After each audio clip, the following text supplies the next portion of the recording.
안녕하십니까, 권호석입니다. 오늘은 저는 이 영상을 누군지도 모르고 받았는데요. 받고 나서 이렇게 보니까 정말 가슴이 뭉클해지고 우리가 한국인이라는 게 자랑스럽게 느껴지고 우리의 선대들이 이렇게 고생을 했구나 하는 마음에 참 많은 감동을 받았습니다.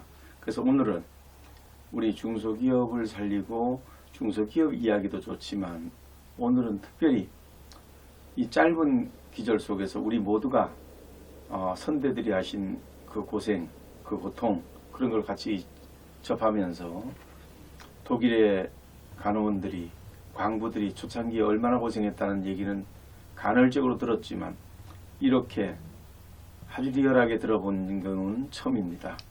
이걸 듣고 저는 한참 동안 멍하게 생각에 잠겼었습니다. 그리고 오늘 생산자한테 양해를 구했습니다. 이것보다 더 중요한 거 없는 것 같다. 오늘은 이걸로만 상영을 좀 부탁하자. 그리고 여러분들은 짧은 이 시간 속에서 우리 피차가 지난날 내로남불식이 아니라 남이 하면 불륜이고 내가 하면 노면스가 아니라 옛날에 우리 선대들이 어떤 고생을 통해서 이 나라를 만들었는가 이런 거를 한 번쯤 다시 보는 이런 귀한 시간이 됐으면 좋겠다. 이런 중요한 자리에 물건을 팔고 뭐 이런 이야기들로 덧입히고 싶지 않습니다. 그래서 오늘은 짧은 기절 속에서 우리가 다시 한번 우리나라를 위해서 또 우리 가정 경제를 위해서 다 같이 노력하는 게 얼마나 필요한가 하는 것을 모두가 생각할 수 있는 그런 시간이 됐으면 좋겠습니다. 너무나 귀한 영상, 너무나 귀한 자료 누가 보내주신지는 모르지만 보내주신 거 카톡으로 너무 고맙습니다. 이거 제가 오늘 방영하면서 이것을 지켜보는 모든 분들이 2분 얼마밖에 안 되는 3분도 안 되는 짧은 시간입니다.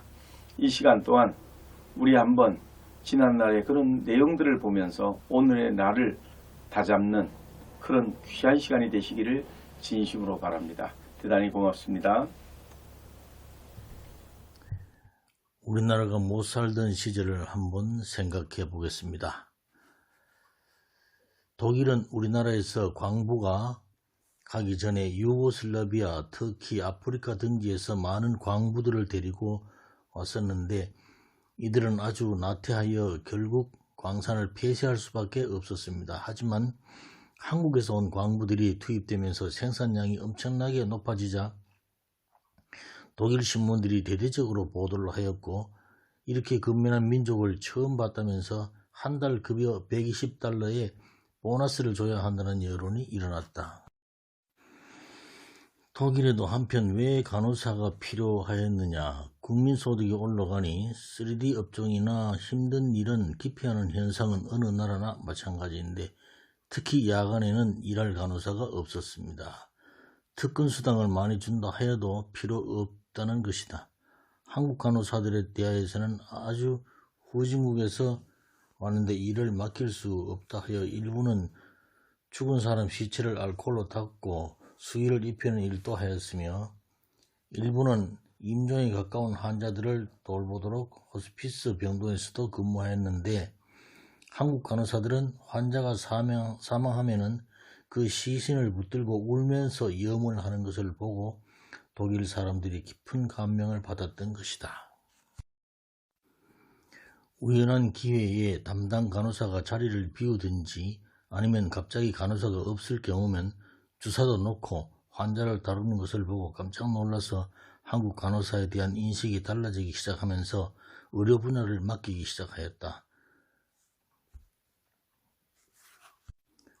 더욱이 위급한 사고 환자가 피를 흘리면서 병원에 오면 한국 간호사들은 몸을 사리지 않고 그 피를 온몸에 흠뻑 적시면서도 응급 환자를 치료하는가 하면 만약 피가 모자라 환자가 위급한 지경에 빠지면 한국 간호사들은 직접 수혈을 하여 환자를 살리는 등 이런 헌신적 봉사를 하는 것을 보고 이 사람들은 간호사가 아니라 천사다 하면서 그때부터 태도가 달라지기 시작하였고 이런 사실이 서독의 신문과 텔레비전에 연일 보도되면서 서독은 물론 유럽 전체가 동양에서 천사들이 왔다고 대대적으로 보도하였다. 우리 간호사들의 헌신적 노력이 뉴스화되자 서독 국민들은 이런 나라가 아직 지구상에 있다는 것이 신기한 일이라며 이런 국민들이 사는 나라의 대통령을 한번 초청하여 감사를 표하자는 여론이 확산되었다. 특히 도시에서 진출한 간호사들의 실력이 독일 간호사들 못지않다는 인정이 일어났고, 있던 시기에 한도협회 박은호 의장은 병원에 오면 꼭 한국 간호사만 찾는데 왜 그러냐고 기자가 물으니 주사를 아프지 않게 놓는 특별한 기술자라 하여 주변을 놀라게 하였다는 것이다. 서독 정부도 그냥 있을 수 없다 하여 박정희 대통령을 초청하였다. 이것이 당군 이래 처음으로 우리나라 국가 원수가 국빈으로 외국에 초청되는 첫 번째 사례였다. 우리로서는 안 갈 이유가 없었다. 오지 말라고 해도 가야 할 다급한 실정이었다. 그래서 모든 준비를 하였으나 제일 큰 난제는 일행이 타고 갈 항공기였다. 한국이 가진 항공기는 일본인만을 왕복하는 소형 여객기로 이것을 갖고 독일까지 갈 수는 없어. 아메리칸 에어라인을 전세 내기로 하였는데 미국 정부가 군사 쿠데타를 한 나라의 대통령을 태워갈 수 없다 하여 압력을 가해 무산됨으로 공경에 처한 것이다.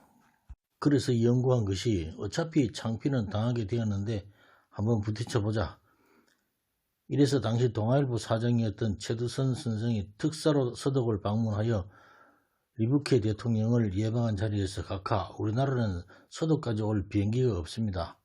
독일에서 비행기를 한 대 보내주실 수 없습니까? 당신을 해고하는 백 박사에 의하면 이들이 깜짝 놀라 말을 못하더란 것이다. 결국 합의가 된 것이 홍콩까지 오는 여객기가 서울에 먼저 와서 우리 대통령 일행을 1등, 2등석에 태우고 홍콩으로 가서 이코노미석에 일반 승객들을 탑승케 한 후 홍콩, 방콕, 뉴델리, 카라치, 로마를 거쳐 프랑크푸르트로 간 것이다. 참 이렇게 못 살았던 우리나라였습니다. 1964년 12월 6일 루프트한자 649호기를 타고 간 대통령 일행은 쾰른 공장에서 리부케 대통령과 에르하르트 총리 영접을 받고 회담을 한 후 다음날 리부케 대통령과 함께 우리 광부들이 일하는 탄광지대 루르 지방으로 갔습니다. 그곳에는 서독 각지에서 모인 간호사들과 대통령이 도착하기 직전까지 탄광에서 일하던 광부들이 탄가루에 범벅이 된 작업복을 그대로 입고 강당에서 기다리고 있었다. 새까만 얼굴을 본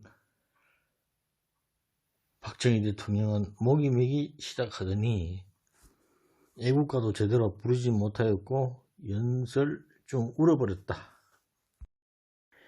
광부들과 대통령과 유경수 여사가 한 덩어리가 되어 부둥켜 안고 통곡의 바다를 이루었으니 얼마나 감동적이었을까. 독일 대통령도 울었고 현장을 취재하던 기자들마저 울었다. 떠나려는 대통령을 붙들고 놓아주지를 않았던 광부들과 간호사들은 대한민국 만세, 대통령 각하 만세로 이별을 고하였다. 돌아오는 고속도로에서 계속 우는 우리 대통령에게 리부케 대통령이 자신의 손수건으로 눈물을 닦아주기도 하였는데 대통령을 붙들고 우는 나라가 있다는 이 사실에 유럽의 여론이 완전히 한국으로 돌아선 것이다. 박 대통령 방문 후 서독은 제3국의 보증이 없어도 한국의 차관을 공여하겠다는 내부 결정을 하였지만 국제 관리를 도대체 할 수 없는 상황이기에 한국 정부와 간호사들이 받는 월급을 1개월간 은행에 예치하는 조건으로 당초 한국이 요구했던 차관액보다 더 많은 3억 마르크를 공여하였다. 서독에 취업한 우리 광부와 간호사들이 본국에 송금한 총액은 연간 5천만 달러. 이 금액은 당시 한국의 국민소득의 2%를 차지하는 엄청난 금액이었으며 이 달러가 고속도로와 중화공업에 투자되었다. 이후 한국과 서독 간에는 금융 문제는 물론 정치적으로도 진정한 우방이 되었다. 서독에서 피땀 흘린 강부와 간호사들이야말로 진정한 의미에서 조국 근대화에 결정적으로 기여한 위대한 국가 유공자들임에도 우리들은 그들을 잃어버리는 것은 아닌지 국가는 당연히 그들에게 국가유공자로 대우하여야 합니다. 아우토반 1920년대 말 히틀러가 만든 세계 최초의 고속도로다. 히틀러는 이 도로를 전쟁을 위해 만든 것이지만 이 도로가 있었기에 2차 세계대전 후 독일 경제 부흥의 초석이 된 것이다.